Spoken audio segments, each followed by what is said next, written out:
It was in 1982 in the small village of Twycross in the county of Leicestershire, England, where two brothers named Tim and Chris Stamper founded a company named Ashby Computers and Graphics Limited. Having previously spent years in the game industry as programmers for numerous arcade games in the UK, they decided to become independent, making their own games as well as publishing them. Instead of arcade games, their focus was set on the home market, with 8-bit platforms that were currently popular in the UK, such as the Sinclair ZX Spectrum, Commodore 64, and BBC Micro. Instead of publishing under the ACG brand, they created a new pseudonym to publish their games under, known as Ultimate Play the Game. For the next 2 years, the brothers produced over a dozen different video games, and they were each considered a hit in the UK. Ultimate quickly rose to become the top developer in the country, soon creating a devoted fan base around the Ultimate brand. Players grew to love the addictive gameplay found in each of their titles, which had a familiar style unique to their games and a consistent level of quality. Despite creating a high status for themselves with their games and fans, the Stamper brothers chose to remain in seclusion and eventually became notorious for shunning the limelight their success had brought them.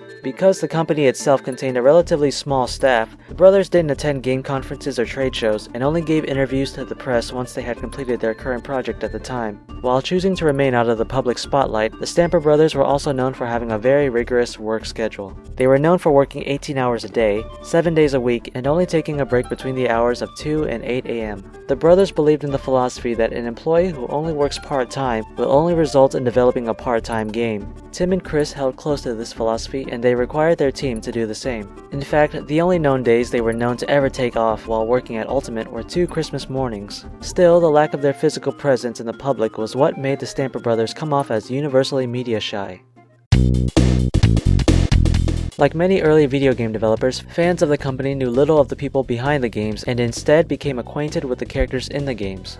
Characters that were recurring in multiple games became the unofficial mascots for the company, such as the astronaut Jetman and the adventurer Saberman. Despite a constant flow of great games from the company that featured numerous innovations, glowing reviews, and high sales, by 1985 the Stamper brothers were forced to sell the Ultimate brand and catalog to US Gold, a fellow British game publisher and distributor, in order to prevent a buyout of the company. It was around this time that the Stamper brothers began to shift their focus onto the Nintendo Famicom, a new video game system that started to become extremely popular in Japan. While the ZX Spectrum continued to dominate in the UK home computer market, the Stamper brothers saw no future in it and abandoned the platform, much to the surprise of their fans. At the time, Nintendo was not an established brand in the UK and an unproven property in Europe. Still, the Stamper brothers saw potential in this new game system. They were unable to officially acquire a development kit from Nintendo, so instead they created a new subdivision within the company that was codenamed Rare. This subdivision was tasked with reverse engineering the Famicom, breaking into the code of every Famicom game they could get their hands on. Through this, they managed to produce their first game for the Nintendo Entertainment System, Slalom. By the time the Ultimate brand and catalog were officially signed away to US Gold, the Stamper brothers were already knowledgeable in developing for the Nintendo console. They took software samples they had created and presented them to the executives of Nintendo in Kyoto, Japan, something a Western developer had never done before. The management at Nintendo was so impressed by what they saw that they immediately hired the Stamper Brothers company as a third-party developer. Not only that, but the Stamper Brothers were granted an unlimited budget to produce as many games as they wanted. This was in contrast to the quality assurance limitations imposed on other third-party companies at the time, who were only allowed to make a certain number of video games a year for the Nintendo console, a restriction put in place to maintain a level of quality on their system. The Stamper brothers began to develop games under the name Rare Designs of the Future, a title which was later shortened to just Rare. After the company committed all their resources to the Nintendo Entertainment System, they started producing an even larger amount of games at a faster pace, though many of which were initially only owned and known about by a small number of people in the UK. Still, the Stamper brothers pushed on, developing more kinds of games no matter what they were. These ranged from games based on licensed properties such as movies or television shows, or ports of various arcade games. Eventually, they also spread their development muscle onto Nintendo's portable handheld, the Game Boy. Along the way, they hired an independent development studio named Zippo Games to help them produce a number of games and eventually bought them to create a new Rare studio based in Manchester. While the games produced by Rare lacked creativity and innovations present in its prior offerings, they allowed the company to have much larger exposure than they ever could in their home country. All the while, the Stamper brothers made progress not just financially, but technologically, since they were constantly learning new programming tricks and techniques.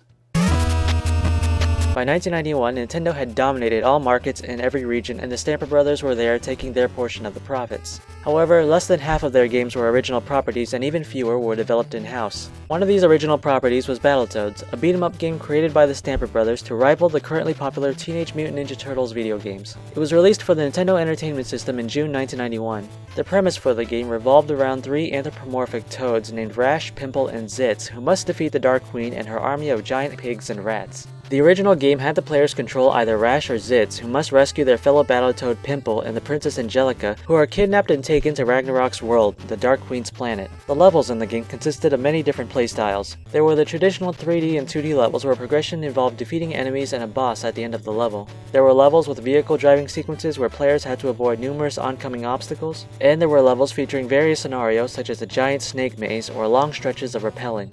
Another unique feature was the exaggerated ways players could finish off enemies. Actions like headbutts and kicks would transform the character's appendages into objects corresponding with the strength of their attacks. The game also featured numerous catchy music tracks that were produced by David Wise, an up-and-coming composer who had been with Rare and the Stamper Brothers since 1985. But the thing that became the most memorable in Battletoads was the game's extreme difficulty. The game was relentless toward players no matter their skill level, with every stage becoming more difficult than the last. The game's expectations from the player would have to memorize enemy and level patterns, with the punishment of restarting the game's trials if they were defeated. The cooperative option in the game actually made the experience worse for some players, since they were able to accidentally attack each other and be forced to restart a level if just one of them died along the way. While it has been regarded by many to be the most difficult game ever made, those who managed to master the game and successfully complete it consider it a rewarding experience. The game was ultimately well received by critics and fans, which led to numerous versions of the game being released on various platforms. The first Battletoads game was ported to the Sega Genesis with a noticeably toned-down difficulty, as well as the Game Boy, Game Gear, Amiga, and CD32 console.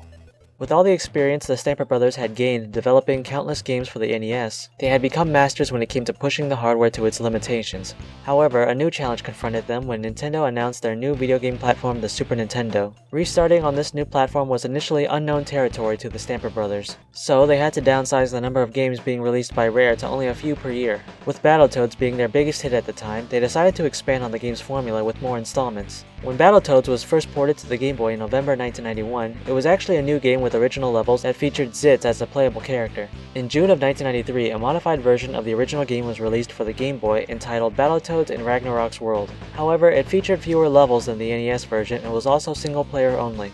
In that same year, Rare released the official sequel to Battletoads with Battletoads and Battlemaniacs for the Super Nintendo, with a port to the Sega Master System to come early next year. Players had the option to play as either Pimple or Rash, and the game featured the series' trademark difficulty, making it an extremely tough game for players to finish. Later that year, players got another dose of Battletoads with a new crossover game that featured the series' anthropomorphic amphibians joining forces with Technos Japan's Double Dragon duo Billy and Jimmy Lee to take down the combined forces of the Shadow Boss and Dark Queen. Battletoads and Double Dragon was developed by Rare and published by Tradewest, the Double Dragon license holder at the time. It was first released for the NES and later ported to the Genesis, Super Nintendo, and Game Boy. While it featured numerous characters from the Double Dragon franchise, the game's original developer Technos Japan was not directly involved with the game, which led to many inconsistencies and notable characters being misnamed. The game was also much less difficult than the Battletoads games that preceded it. Finally, in 1994, the Battletoads came to the arcade with Super Battletoads. It was once again developed by Rare and published by Electronic Arts, but this version had many new features compared to past installments. Along with being able to play as all three Battletoads simultaneously, the game had a much darker theme and was much more graphic in its violence. Instead of settling for the cartoony aesthetics of past games, the arcade version featured blood splatters every time an attack landed, enemy decapitations, vomiting, scrotum grabbing and punching, defecation, and other kinds of crude humor. Each of the stages had a different feel to it, with an emphasis on combat instead of memorization and obstacle dodging. Also, unlike past games, the arcade version was never ported to any other platforms. With so many Battletoads games released in such a small amount of time, the franchise quickly developed a devoted following. There were initially plans to produce an animated series based on the three anthropomorphic toads and their quest to defeat the Dark Queen, but the show never made it past its pilot episode despite the current popularity of similar shows like Teenage Mutant Ninja Turtles. After Rare finished Super Battletoads, they took a break from the Battletoads franchise. Many years later, it was believed that there were supposedly plans to release a new Battletoads game for the Game Boy Advance, but nothing beyond leaked pre-alpha footage and concept art ever surfaced. While the Battletoads franchise has moved out of Rare's spotlight, many fans and newcomers to the series still return to the original game on the NES for its frustrating difficulty that many feel has never been surpassed. By 1994, the Stamper Brothers had produced, published, or ported over 70 different games across several consoles. While many of those games didn't make Rare a well-known name outside the video game industry, the sheer number of capable franchises created proved that the Stamper Brothers company was a force to be reckoned with. It was an impressive feat for a video game developer that didn't go unnoticed by Nintendo, who purchased 25% of the company in an investment that eventually expanded to 49%, making Nintendo the prime minority shareholder. The Stamper Brothers still owned the other 51% of the company, keeping Rare officially independent from Nintendo. But for now, Rare became Nintendo's go-to developer and soon offered them their catalog of franchise characters to utilize in a new game. Their next game would not only result in a long-term relationship with the famous Japanese company, but it would establish Rare as one of the most prolific game developers in the world.